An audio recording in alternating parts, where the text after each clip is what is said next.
اتر کر ہیرا سے سوئے قوم آیا اور ایک نسخہ کیمیا ساتھ لایا۔ وہ بجلی کا کڑکا تھا یا سوت ہادی، وہ بجلی کا کڑکا تھا یا سوت ہادی، عرب کی زمین جس نے ساری ہلا دی۔ السلام علیکم دوستوں۔ لفظ اسلام سلامتی سے ماخوذ ہے، جو امن و امان کا مظہر و منبع ہے، جس کا صرف مسلمان ہی نہیں بلکہ کفار بھی صدقے دل سے معترف ہے۔ چنانچہ میرے نبی صلی اللہ علیہ وسلم نے دین اسلام کی دعوت کا تنہا آغاز فرمایا، جس کی حقانیت کے سامنے وقت کے بڑے بڑے فرعون سرنگو ہو گئے۔ داعی اسلام کے گردن لینے والے دین اسلام کے لیے گردن دینے والے بن گئے۔ دین حق کو مٹانے والے دین کے داعی و مبلغ بن گئے۔ الغرض پیارے نبی صلی اللہ علیہ وسلم کے اخلاق حسنہ کی برکت سے یدخلون فی دین اللہ افواجا کا منظر عیاں ہونے لگا۔ میرے دوستو، آج یورپ کا یورش زوروں پر ہے اور ان کی رنگینیوں میں بہکی ہوئی عقلیں معیوب ہیں۔ کفار کا میڈیا اپنے جذبات میں بے قابو ہے، جو اسلام کے بڑھتے ہوئے سیلاب سے مدہوش ہیں۔ جھوٹ کے سہارے زندگی بسر کرنے والے شیطانی ٹولہ اسلام کی بڑھتی ہوئی تعداد سے مبہوت ہیں۔ یہ پروپیگنڈا اچال کر کے اسلام تلوار کے زور پر پھیلا ہے، اسلام کی اشاعت و تبلیغ کو تاراج کرنے کی کوشش ہے۔ لیکن میرے مسلمانوں، یہ ان کی سوچ اور خام خیالی ہے۔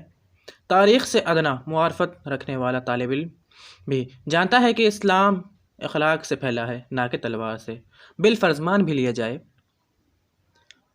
اگر مان بھی لیا جائے کہ اسلام تلوار کے زور پر پھیلا ہے، تو مجھے یہ بتائیے، میرے محبوب پیغمبر صلی اللہ علیہ وسلم نے ابو بکر رضی اللہ عنہ جیسے صادق کو کون سی تلوار دکھائی تھی؟ عمر فاروق جیسے بہادر کو کون سی تلوار سے زیر کیا گیا تھا؟ عثمان غنی رضی اللہ عنہ جیسے سخی کو کس کی تلوار نے عاجز کیا تھا؟ حضرت علی رضی اللہ عنہ جیسے نڈر کو کس تلوار نے ڈرپوک بنایا تھا؟ خالد بن ولید رضی اللہ عنہ جیسے جرنیل کو کس کی تلوار دبا سکتی تھی؟ ابو دجاجہ رضی اللہ عنہ جیسے بہادر کو کون سی تلوار نے نبی مکرم صلی اللہ علیہ وسلم پر غلام بنا دیا تھا؟ نوید رضی اللہ عنہ بن حارثہ کو کس نے غلامی پر مجبور کیا تھا؟ ابو عبیدہ رضی اللہ عنہ جیسے سپہ سالار کو کس کی تلوار نے مقہور کیا تھا؟ حضرت طلحہ بن عبداللہ رضی اللہ عنہ کو کس تلوار نے مسلمان بنایا تھا؟ ابتداء اسلام سے فتح مکہ تک دشمنان اسلام کی سپہ سالاری کے فرائض انجام دینے والا ابو سفیان رضی اللہ عنہ کو کس کی تلوار نے قبول اسلام پر مجبور کیا تھا؟ الغرض کم و بیش 1,24,000 صحابہ کرام رضی اللہ عنہم، جو وقت کے عظیم جنگجو اور ماہرین حرب تھے، انہیں کس کی تلوار نے ایمان لانے پر مقہور کیا تھا؟ بلکہ میں ایک قدم آگے بڑھ کر کہتا ہوں کہ اسلام کو ہر دور میں تلوار سے مٹانے کی کوشش کی گئی ہے۔ چنانچہ حضرت بلال رضی اللہ عنہ کو اسلام چھوڑنے کے لیے تلواروں کا زور لگایا گیا تھا، لیکن انہوں نے دین نہ چھوڑا۔ حضرت حباب بن ارت رضی اللہ عنہ کو انگاروں پر لٹایا گیا، مگر انہوں نے دین نہ چھوڑا۔ حضرت سمیہ رضی اللہ عنہ کو نیزہ کے انی پر اچھالا گیا، مگر دین نہ چھوڑا۔ حضرت خبیب رضی اللہ عنہ کو سولی پر چڑھایا گیا، مگر دین نہ چھوڑا۔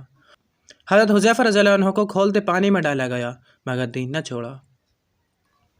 میرے دوستو، تاریخ گواہ ہے کہ جہاد مدینہ منورہ میں آ کر شروع ہوئی اور اہل مدینہ رسول اللہ صلی اللہ علیہ وسلم کی تشریف آوری سے پہلے ہی زیادہ تر مسلمان ہو چکے تھے۔ آخر ان کو کس کی تلوار نے مسلمان کیا تھا؟ اور مکہ معظمہ میں کئی سو آدمی مسلمان ہوئے اور کفار کے ہاتھوں سے اذیت برداشت کرتے رہے، وہ کس تلوار سے مسلمان ہوئے تھے؟ پھر ہجرت مدینہ منورہ سے پہلے بعض صحابہ کرام رضی اللہ عنہم نے حبشہ کی طرف ہجرت کی تھی۔ وہاں کفار قریش کے ساتھ مسلمانوں کو مناظرہ ہوا۔ نجاشی شاہ حبشہ حضرت جعفر طیار رضی اللہ عنہ بن ابی طالب کی زبان سے قرآن کریم سن کر بے تحاشا رونا شروع کیا اور رسول اللہ صلی اللہ علیہ وسلم کی رسالت اور قرآن کریم کی حقانیت کی گواہی دی اور اسلام قبول کیا۔ اس پر کس کی تلوار چلی تھی؟ مجھے بتاؤ، وہ کون سی تلوار تھی جس نے روم سے حضرت صہیب رومی کو لائی، فارس سے حضرت سلمان فارسی رضی اللہ عنہ کو لائی، یمن سے ابو ہریرہ رضی اللہ عنہ کو لائی، دوس سے عمر بن طفیل دوسی رضی اللہ عنہ کو لائی، قبیلہ غفار سے ابو غفاری رضی اللہ عنہ کو لائی، حبشہ سے حضرت بلال رضی اللہ عنہ کو لائی۔ دوستو، شاید آپ حضرات کے ذہن میں سوال ہوگا کہ اسلام اگر تلوار سے نہیں پھیلا تو پھر مسلمانوں نے جہاد کیوں کیا؟ تو میں آپ کو بتاؤں، جہاد کی مثال آپریشن جیسی ہے۔ کیونکہ مرض دو قسم کے ہوتے ہیں، ایک متعدی مرض، دوسرا غیر متعدی۔ چنانچہ جو مرض غیر متعدی یعنی بڑھنے والا نہیں ہے، اس کو دواؤں کے ذریعے درست کر دیا جاتا ہے، یا مرہم لگانے سے صحیح ہو جاتا ہے، یا اس کی مالش کرنے سے تندرستی آ جاتی ہے۔ لیکن متعدی مرض کے لیے آپریشن کیا جاتا ہے، اس کو چیر کر نکال باہر کیا جاتا ہے۔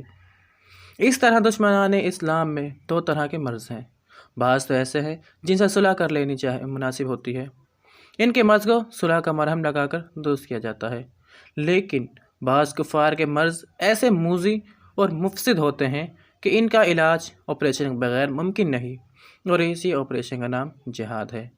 چنانچہ جہاد سے لوگوں کو مسلمان بنانا مقصود نہیں ہے، بلکہ مسلمانوں کی حفاظت کرنا مقصود ہے۔